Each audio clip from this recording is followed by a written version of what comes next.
Soccer 605, and I'm here with Clay Glasgow, the head coach of the Roosevelt girls varsity team. Girls look pretty good today. Thank you. Yeah, it's always good that we can start off with a win. That's always good. Not to take away anything from Central. They will only get better. Mark doing a good job with those girls. But overall, I thought we played well. There's some definitely areas we need to improve on, and it's a process. This is the first game, and I'm satisfied with the win.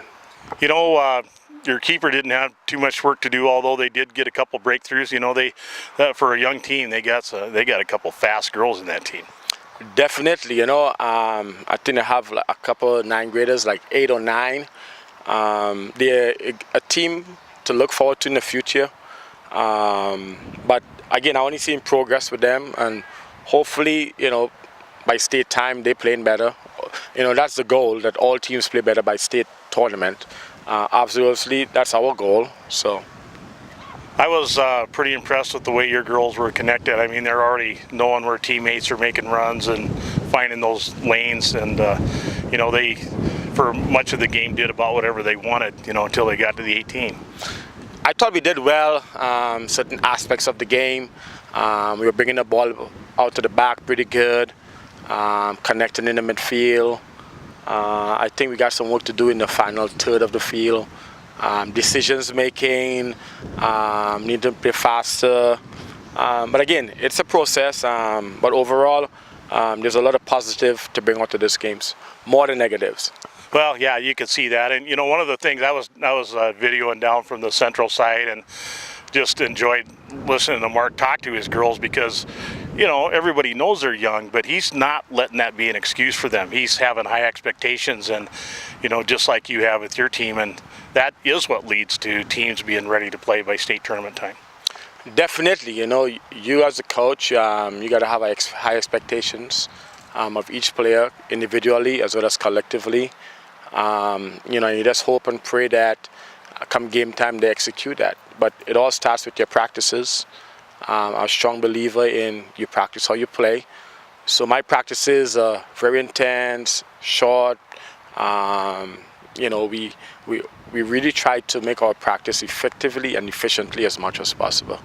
Well, the way your girls play soccer, it shows. I mean, we talked about this last year about how they really seem, for a bunch of high school girls, they seem to have a good understanding of the game. That means you're not only running them through drills, you're teaching them how to play soccer.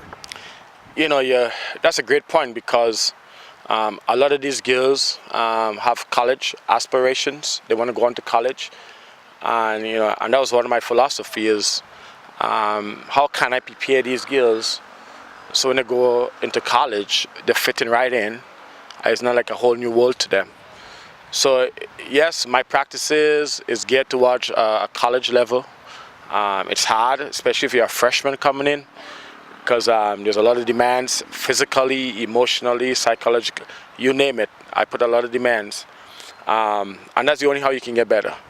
So I'm really excited. I think you're always glad for the W, but we got some work to do yet. Well, and you have some really strong upperclassmen, and you're going to have to, obviously they're going to be bread and butter through the year, but you probably have some young ones that are coming up, some sophomores, and maybe even a freshman or two that look pretty good. And that's the thing about our program here at Roosevelt, that we really make a strong emphasis on the younger players, the JV players. We see that as more developmental. So it's a continuing process. We lost 4 seniors last year, and if you didn't know, you can tell.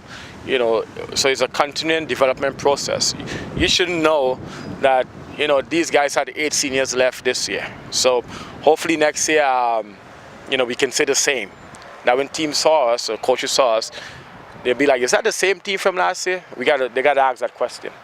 Well, that's very true, and you have a way of teaching the game to them, and they just look efficient and effective year after year after year, and that has to be the program and the coach.